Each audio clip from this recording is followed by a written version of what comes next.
Hello friends, आजच्या लेक्चरमध्ये आपण गॅमेटोजेनेसिस मधील दुसरा प्रकार शिकणार आहोत आणि तो आहे oogenesis. मग आपण स्पर्मॅटोजेनेसिस शिकलो म्हणजे स्पर्म तयार करण्याची क्रिया.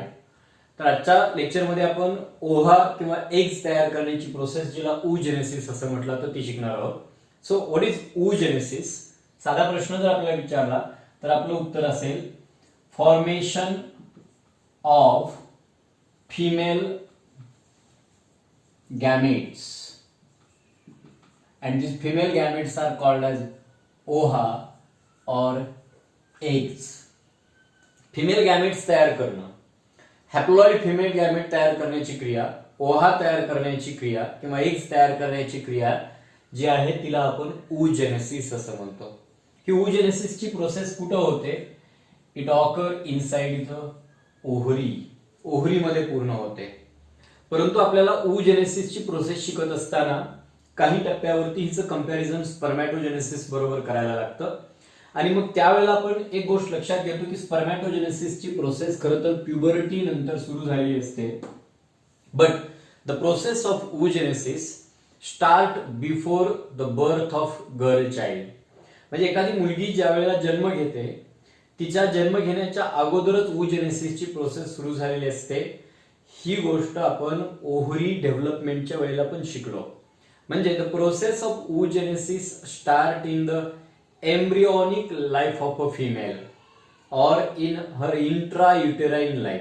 म्हणजे जेव्हा एखादी फिमेल, एखादी स्त्री आपल्या आईच्या गर्भाशयातच वाढत आहे त्याच वेळेला तिच्या ओव्हरीमध्ये oogenesisची प्रोसेस ही स्टार्ट झालेली असते. आपण शिकलो की प्रायमॉर्डियल जर्म सेल की ज्या ओव्हरीमध्ये मायग्रेट होतात आणि त्या ठिकाणी त्यांच्यापासून oogonia तयार होतात आणि तिथंच oogenesisची प्रोसेस स्टार्ट झालेली असते.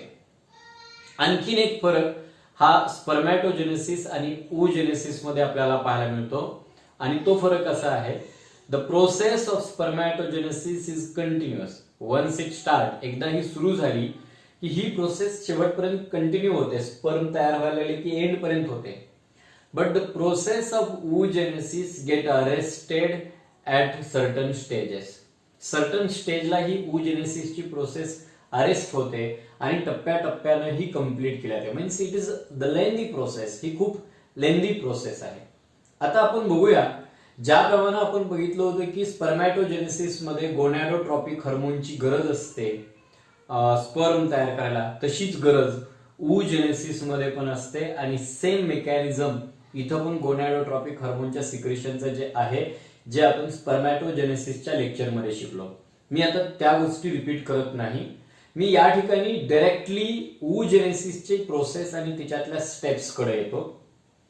The process of oogenesis as like spermatogenesis, spermatogenesis प्रमाणेच oogenesisची प्रोसेस सुद्धा 3 फेजेस मध्ये डिवाइड झालेली असते.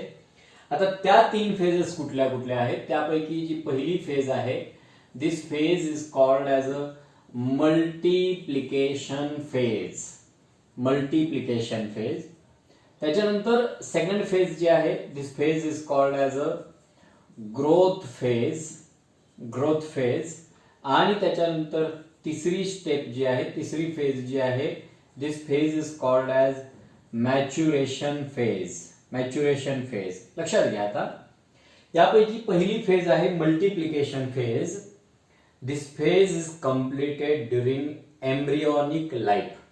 एम्ब्रियोनिक स्टेज मध्येच ही कम्प्लीट होते.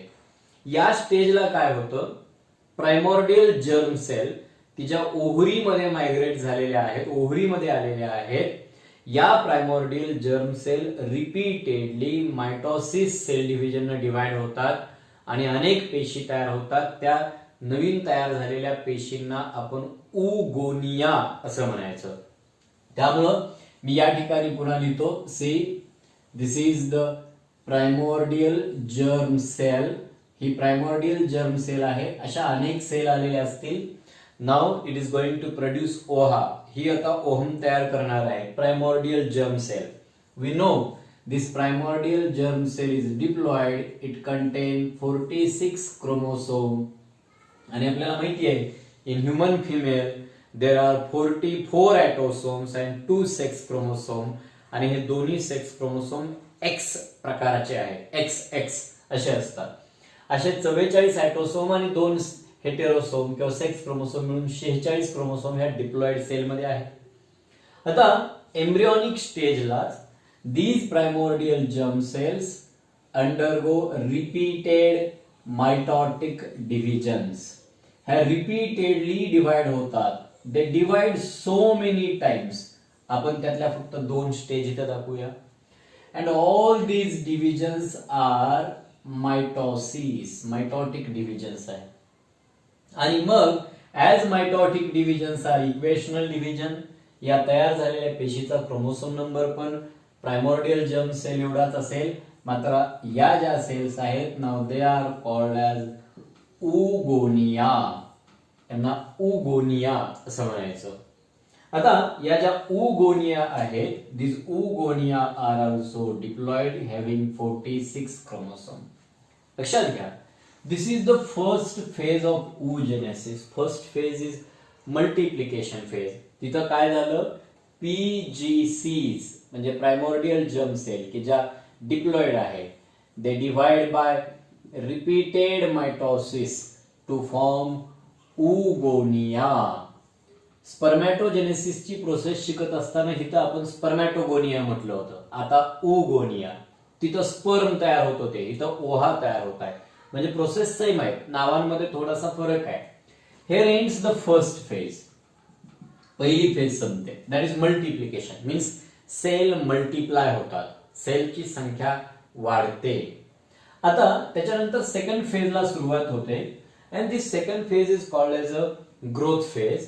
लक्षात घ्या, few oogonia stop dividing. Divide व्हायचं थांबतात. And they grow.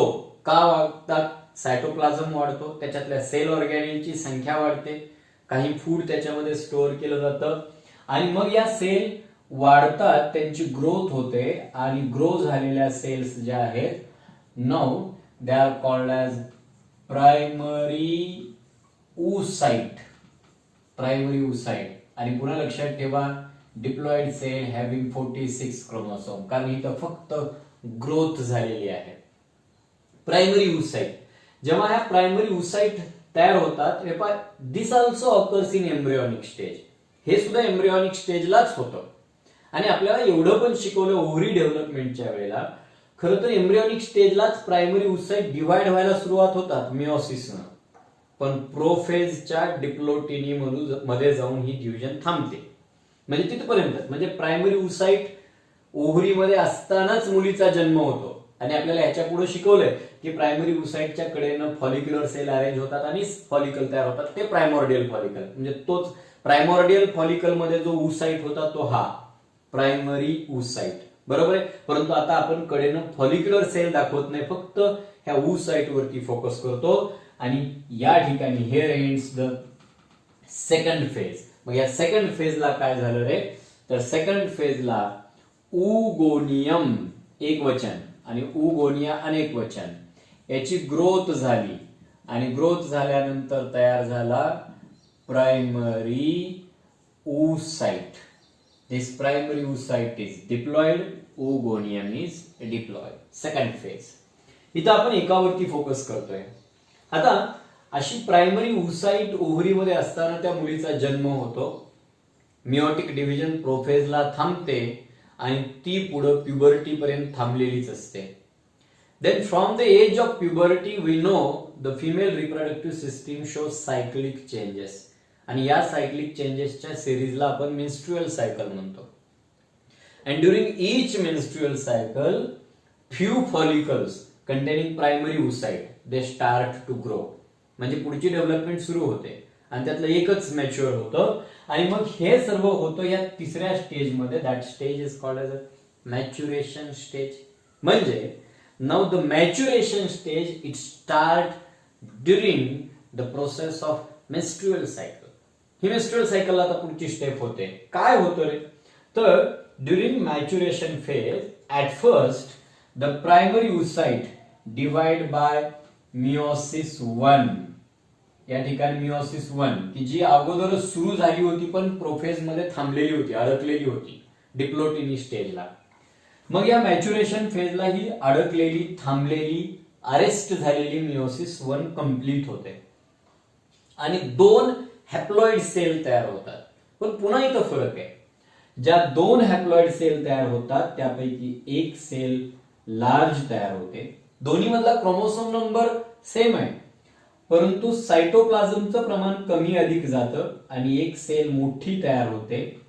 ही जी सेल आहे, now this cell is called as secondary oocyte.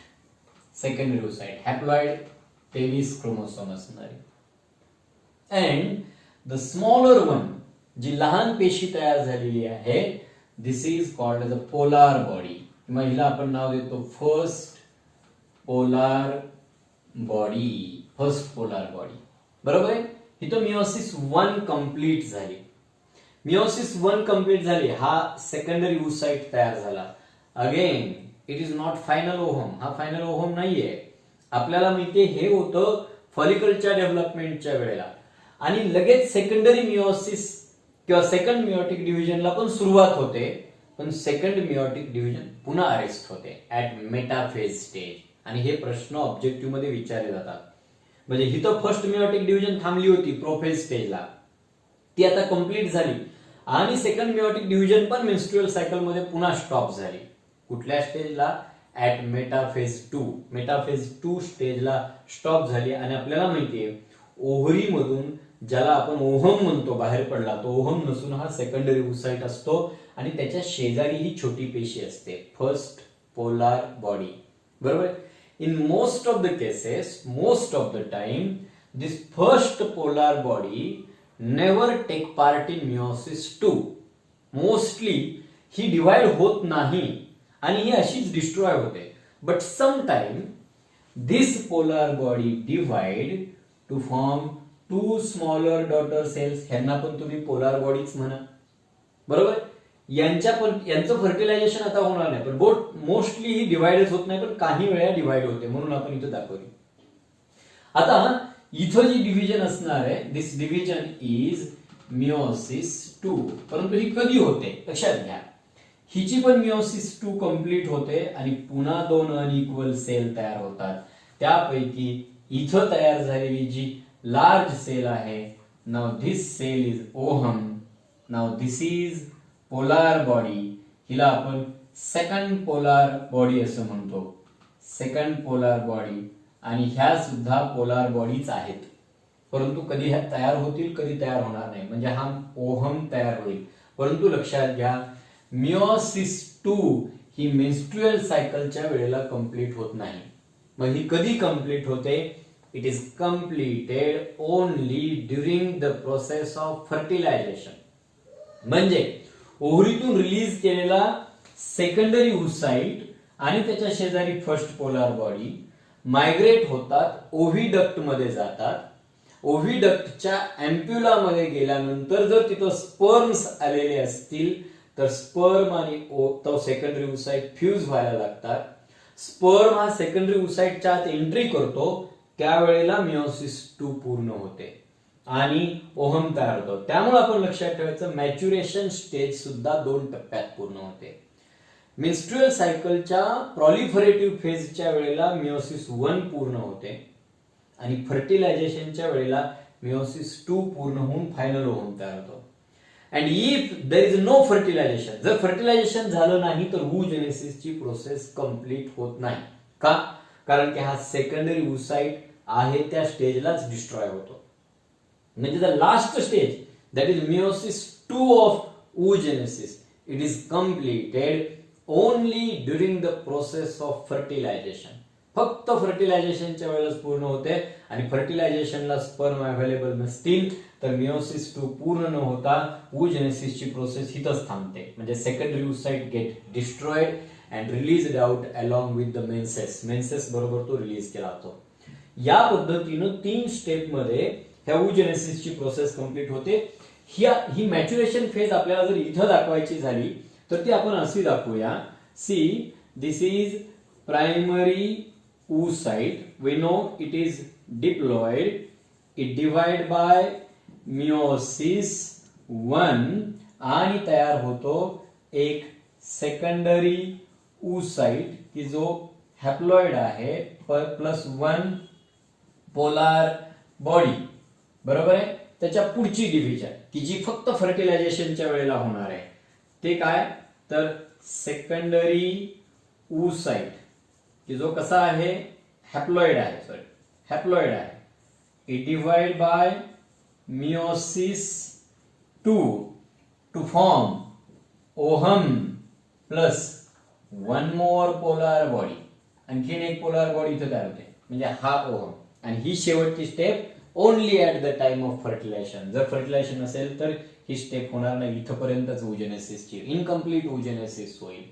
आणि त्यामुळे मग या ठिकाणी जर आपण ऑब्जेक्टिव्ह प्रश्नांकडे विचार करायला लागलो तर आपल्याला असं विचारतं की समजा एक सेकंडरी oocyte आहे, ह्याच्यापासून किती ओहम तयार होतील? उत्तर एकच, कारण एक सेकंडरी oocyte अनइक्वली डिवाइड होऊन एक पोलार बॉडी आणि एक ओहम तयार झालं.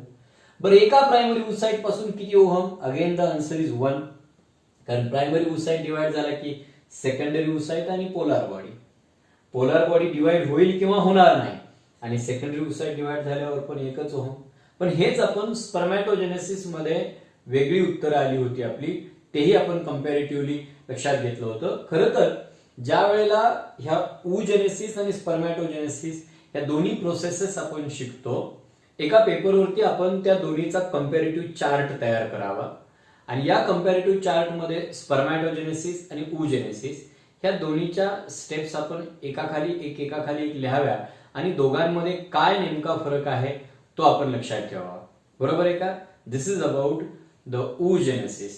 आता याच्या पुढे आपल्याला गॅमेटचं स्ट्रक्चर आणि मग आपल्याला फर्टिलायझेशन शिकायचं आहे.